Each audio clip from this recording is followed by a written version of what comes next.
Bonjour, c'est Coco et bienvenue dans Le Trope de Trop, le podcast d'une fan de romance contemporaine qui se pose beaucoup trop de questions. Ici, le programme est simple, on lit des romances, on chipe à fond et surtout on analyse. Bon, parfois un peu trop, je vous l'accorde. Bref, si vous aussi c'est votre cas, vous êtes au bon endroit. Et aujourd'hui, on va parler de La révolte de la reine de Morgane Moncombe, qui était l'un des livres les plus attendus en ce mois de mars, en tout cas en new romance, l'autrice faisant son retour après sa saga à succès Les Saisons. D'ailleurs, si vous vous posez la question, celui que j'ai préféré, c'est Un printemps pour te succomber. Après, je les ai pas tous lus, donc je sais pas si ça compte. Pour être tout à fait honnête avec vous, j'avais pas prévu de lire comme ça direct au mois de mars. Il était dans ma pile à lire, mais voilà, ça aurait été dans un avenir proche. Mais ce qui m'a fait changer d'avis, c'est en regardant les premiers retours, que ce soit des gens qui ont aimé ou des gens qui ont pas aimé, il y a un mot qui revenait, c'est féministe. Et il faut savoir que moi, c'est une notion qui me parle beaucoup. Et c'est vrai que pour l'instant, des livres de romance qu'on m'a vendus comme féministes, il y en a très peu dans lesquels je me suis retrouvée, si ce n'est aucune, dans lesquelles j'étais satisfaite à 100% du côté dit féministe. Donc là, je vous avoue que ça a teasé un petit peu ma curiosité, donc je me suis dit, ok, je vais l'acheter et je vais me faire mon propre avis. Vous l'aurez compris, on part sur une critique de La révolte de la reine de Morgane Moncombe avec une question, est-ce que le livre est vraiment féministe? Par ailleurs, je préviens juste que je vais spoiler, donc pour ceux qui ne l'auraient pas lu, je vous conseille d'aller le lire et de revenir après. Bon, La révolte de la reine, c'est quoi? On va essayer de résumer ça vite fait, même si je suis très nulle à cet exercice. C'est une romance historique modernisée. Ici, on se retrouve propulsé en France en 1788, à la veille de la Révolution française. Le roi Alexandre épouse la reine Acacia, princesse d'Autriche, qui est qualifiée dans le résumé de l'œuvre comme l'espoir d'un pays à bout de souffle, parce que voilà, elle incarne la nouveauté de la monarchie. Ils se marient, c'est un mariage arrangé, sous fond de Révolution française. Vous avez le topo. Je vous avais dit, je suis très nulle à cet exercice. Mais si vous êtes là, normalement, c'est que vous avez lu le livre ou vous savez du moins ce qu'il en ressort. Alors, le roman est divisé en deux parties. Dans la première partie, on nous introduit les deux personnages principaux, donc Acacia et Alexandre, et on commence à développer leur relation. Et dès le début, on impose Acacia comme une femme dite rebelle. C'est une femme qui refuse le rôle de la reine sage et docile. Elle veut coexister autrement, qui parle très librement de sexualité et plein d'autres choses. Là, j'ai dit sexualité, mais elle parle de plein d'autres choses qui peuvent être dans les débats féministes actuels. Elle parle de la condition de la femme. Voilà, le livre, dès le début, on sent que le livre essaie clairement de donner à son héroïne une parole, un désir et une certaine autonomie. Et ce que j'ai apprécié, c'est qu'on sent la volonté de sortir des figures féminines classiques, c'est-à-dire, vous savez, la femme qui est pas comme les autres. Ici, dès le début, on nous explique que la fille est matérialiste, qu'elle est narcissique aussi. Moi, j'ai trouvé ça rafraîchissant, qu'elle se laisse pas faire, voilà, elle a du répondant, tout ce que vous voulez, et c'était aussi rafraîchissant d'avoir une personne qui épouse sa féminité. Voilà, elle a pas la langue dans sa poche, elle utilise l'argent de son mari, au départ c'est pour l'embêter, mais aussi parce qu'elle aime bien, elle aime bien être belle. Dans la cour, tout le monde veut être elle, tout le monde veut lui ressembler, enfin elle est devenue quand même un phénomène de mode. Donc voilà, et je vous ai dit, il y a des choses qui ont été très bien faites, mais si je peux faire déjà une critique par rapport à la première partie, j'ai vu donc dans les premiers avis des gens dire que la première partie était très longue. Alors moi j'ai pas trouvé que la première partie était si longue que ça, mais j'ai compris ce qu'il voulait dire. C'est-à-dire qu'on pense que la première partie servirait d'introduction à Acacia, à Alexandre et à leur relation. Et d'une certaine manière, c'est vrai. Mais je trouve que ça sert aussi beaucoup d'introduction aux idées féministes. Et j'aurais jamais pensé dire ça un jour, mais dès le début, il y a beaucoup trop d'idées féministes et posées très vite. C'est-à-dire qu'au lieu de se concentrer sur un ou deux sujets, il y a des choses, en fait, des fois, il y a des phrases qui sont balancées comme ça. Je pense qu'elle voulait donc introduire cette reine qui pense autrement, qui veut pas se laisser faire, qui veut pas se laisser dominer. Elle voulait faire ça aussi en introduisant des pensées féministes, en introduisant le fait que elle a des idées avant-gardistes pour son époque. Les problèmes, c'est comme je vous ai dit, il y en a qui sont posés très vite. Et là, j'ai deux exemples qui me viennent en tête. Un exemple, à un moment, elle dit, ils sont dans un bal, et que Acacia dit qu'elle aime les hommes et les femmes. Et je pense que la représentation queer est importante. Mais elle a juste balancé ça, comme ça, vite fait. Elle a dit un truc du genre,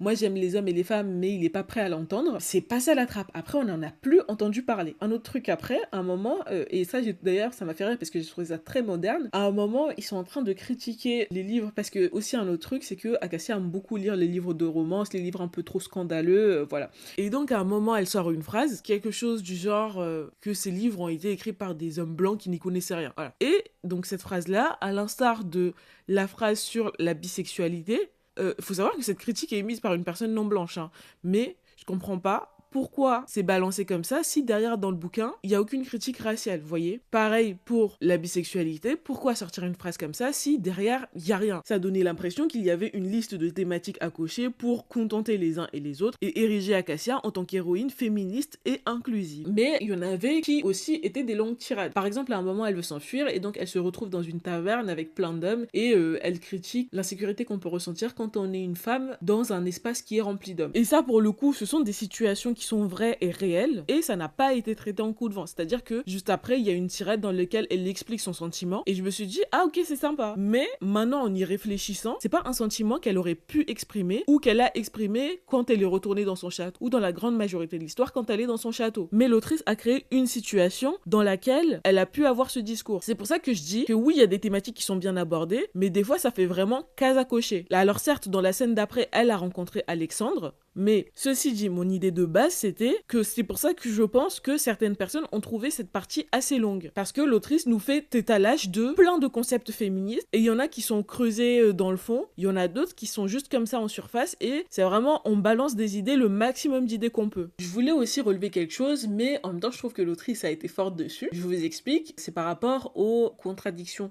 d'Acacia. Moi, je vous ai dit, dès l'introduction, je me suis dit, ok, un personnage, je le trouve rafraîchissant. Pour autant, quand je l'ai vu commencer à dépenser l'argent du peuple, bon, l'argent de son mari, on va dire, pour des robes et tout, je me suis dit, oula, voilà, c'est pas hyper cool. J'ai, on va dire, mes instincts qui se sont réveillés. Et direct après, c'est comme si l'autrice avait lu dans mes pensées et elle avait lu les critiques, direct après, elle préchote. Et donc, il y a une scène qui arrive, c'est donc sa première rencontre et sa présentation officielle avec le peuple. Et donc, lors de cette présentation, elle est confrontée à la pauvreté. Elle prend un enfant sale dans ses bras, malgré celles qui lui disent que une reine ne devrait pas le faire. Le geste, on va dire, la rend soudainement plus accessible aux yeux de la population qui se jette sur elle avec des requêtes. Et elle comprend alors que c'est une personne privilégiée. Et là, elle se dit, bon, je vais aller vendre mes robes. Et il y a une réelle prise de conscience de ses privilèges. Le problème étant, la prise de conscience de ses privilèges arrive, de ce que j'ai compté, 3 fois dans le bouquin. C'est-à-dire que ça arrive là, ça arrive à la mort de Jeanne, et ça arrive une 3e fois quand elle va dans l'orphelinat et qu'elle est encore une fois confrontée à la pauvreté. Je me suis vraiment demandé pourquoi autant de répétitions. Et après, j'en ai conclu que peut-être l'auteuriste a voulu contenter des gens comme moi qui, dès le départ, en voyant tout ça, je me suis dit c'est pas hyper en accord avec les discours féministes du début. Et juste après, il y a eu la scène de l'introduction au peuple. Donc ma conclusion, c'est que ça a été fait pour garder ce discours un peu moderne, un peu féministe, mais du coup, en faisant ça, ça crée des incohérences. Parce que donc, je vous dis, la première fois, il y a sa prise de conscience de oui, je vais vendre mes robes, je vais faire plein d'œuvres de charité, parce que oui, la charité, c'est une grosse partie du personnage. Mais à côté, elle continue toujours à vivre sa vie de décadence. Elle demande un théâtre, même si elle dit que oui, le théâtre, il va pas coûter cher, machin, elle a quand même demandé le théâtre. Et dans la manière dont elle s'exprime, ça parle toujours de robes, ça parle toujours de belles choses. Et donc, tu te dis, c'est un petit peu bizarre. Encore à la mort de Jeanne, parce qu'en fait, il me semble que c'est à la mort de Jeanne la 2e fois, où là, elle fait une retraite dans sa petite maison, elle dit oui, elle remet sa vie en question d'avoir vécu comme ça à chaque fois dans le luxe, et donc là, pour le coup, elle fait une vraie retraite, elle s'éloigne des gens, elle s'éloigne de la décadence, elle s'isole, mais quand elle revient, c'est la même chose, quoi. Et pareil, du coup, pour ses œuvres de charité, elle l'a mentionné une fois, donc quand elle a eu son introduction avec le peuple, mais après, on n'en a plus jamais entendu parler jusqu'au jour où elle va aller dans l'orphelinat. En parlant de cela justement, ce qu'il se passe, c'est qu'elle va dans un orphelinat et encore une fois, elle est confrontée au peuple, à la faim, à la maladie, en plus de jeunes enfants. Et c'est toujours la même chose. Là, j'ai d'ailleurs quelques citations. Elle dit « Soudain, j'ai honte de mes privilèges. Je laisse mes sujets mourir de faim, de maladie, pendant que je me prélasse dans mon propre théâtre, je me dégoûte. » Et elle conclut en disant « Tout ce que j'ai fait depuis le début que je suis devenue reine, les robes, la fête, la décadence m'a aveuglée, je me suis perdue, portée par mon propre narcissisme, désormais le voile est levé. » Et c'est pour ça que je dis, c'est bien, mais donc qu'est-ce que t'as fait depuis la dernière fois, qui était en plus au tout début du bouquin, sa première prise de conscience, pas au tout début, j'exagère, mais on va dire 10 chapitres peut-être. Mais qu'est-ce que t'as fait depuis ta première crise de conscience? Et en fait, il y a ça qui se répète à chaque fois. Et très important, ce passage à l'orphelinat, ça a été un passage marquant, non seulement par la remise en question de ses privilèges,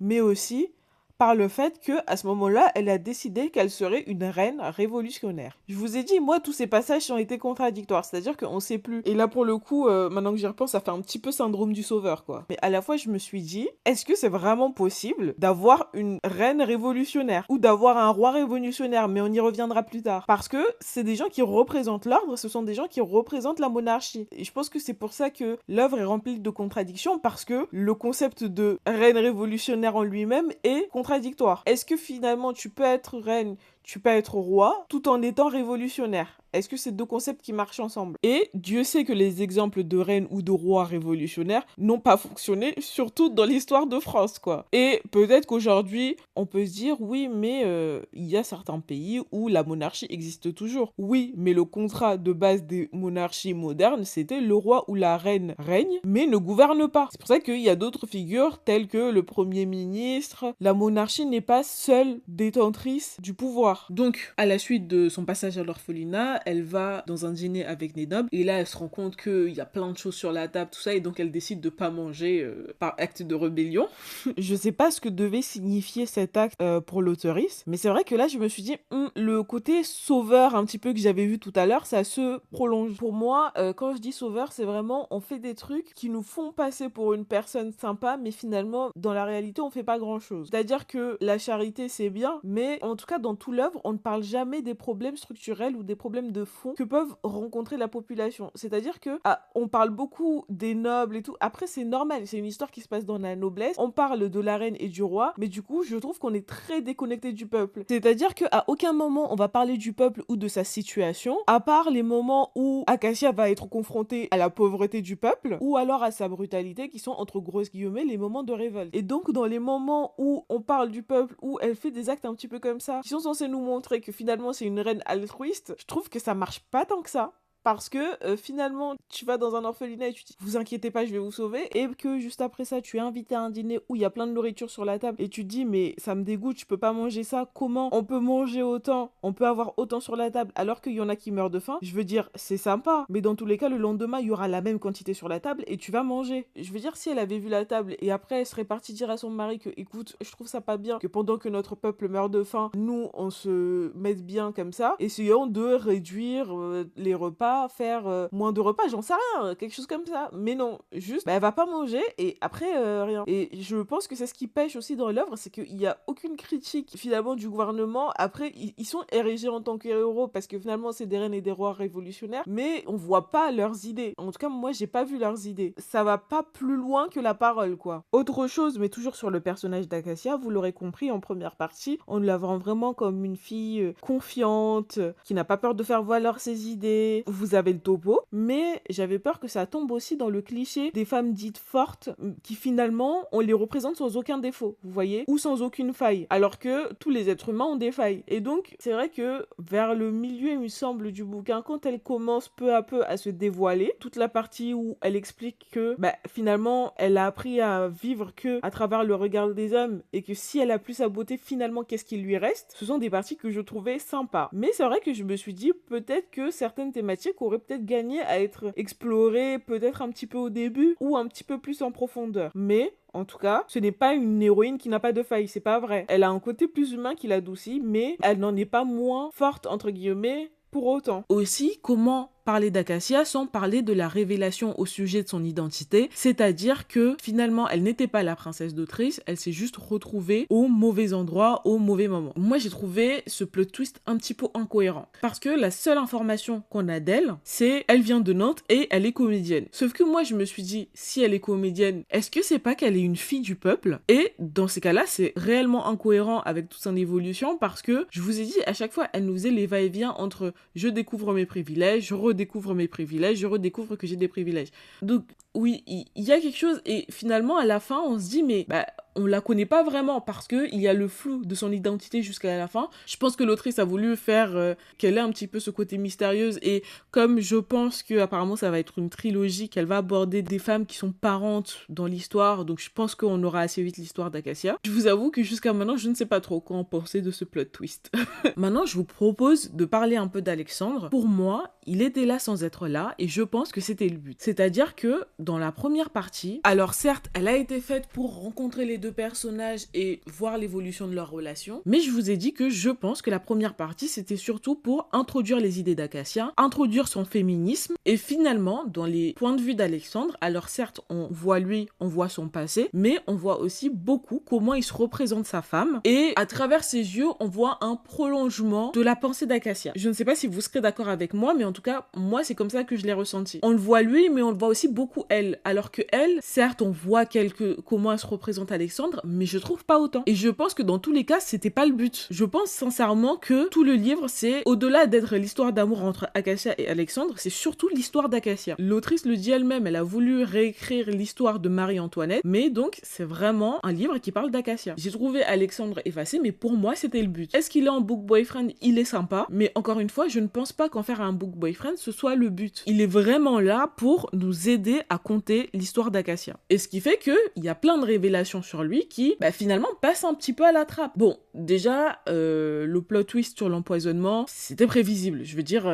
ça m'a pas personnellement choqué, je pense pas que ça a choqué des gens. Cependant, le plot twist comme quoi il est le diamant noir, je trouve que ça n'a pas été plus exploité que ça. Donc lui aussi, il veut être un roi révolutionnaire, et il aurait aidé à mettre en place la révolution, mais encore une fois, le même reproche que je fais à Acacia, je l'ai jamais vu parler de la situation politique et économique du pays, et au contraire, lorsqu'il parle du peuple, il en parle souvent avec dédain. En tout cas, il en parle avec beaucoup de distance, parce que c'est le souverain. Et donc, de découvrir qu'il est le diamant noir, c'est un petit peu bizarre, surtout que tu es littéralement le roi. Si tu veux faire changer des choses, tu en as la possibilité. Parce que, encore Acacia, on peut se dire, c'est une reine, elle n'a pas grand pouvoir. Par contre, le roi, normalement, il est censé avoir les pleins pouvoirs. En tout cas, une certaine autorité. Je sais que elle fait bien valoir le fait que lui, il veut faire passer des lois, mais les gens autour de lui sont contre. Et je comprends pas pourquoi il y en a qui le disent, c'est comme ça et pas autrement, ça passe. Et d'autres, ça passe pas. Je veux dire, si tu veux vraiment être un roi révolutionnaire, fais passer des lois. Donc, ou alors, on aurait pu nous ramener, quand il va dans les cafés, en tant que le diamant noir, voir ce qu'il disait. Une situation comme ça, pour nous montrer un petit peu ses idées, pourquoi il était respecté en tant que diamant noir. Je sais pas, ça aurait été intéressant, mais finalement, il y avait rien. Et donc, que ce soit lui ou Acacia, leur côté révolutionnaire, finalement, je le cherche encore.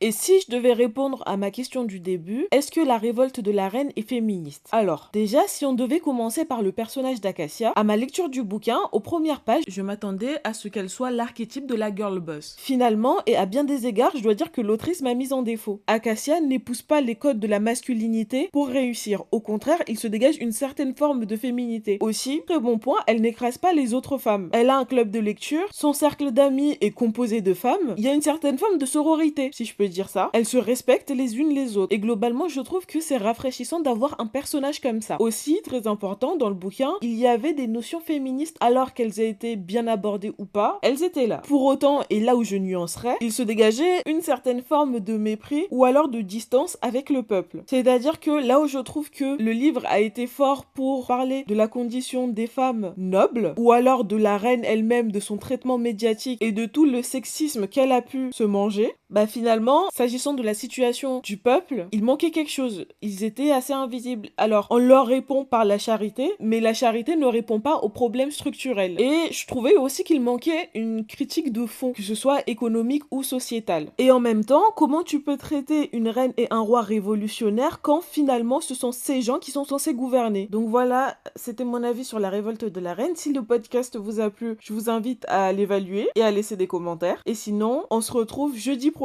Et après ça, on se retrouvera 2 fois par mois le jeudi. Et peut-être plus s'il y a des infos intéressantes. Merci de m'avoir écouté et à la prochaine.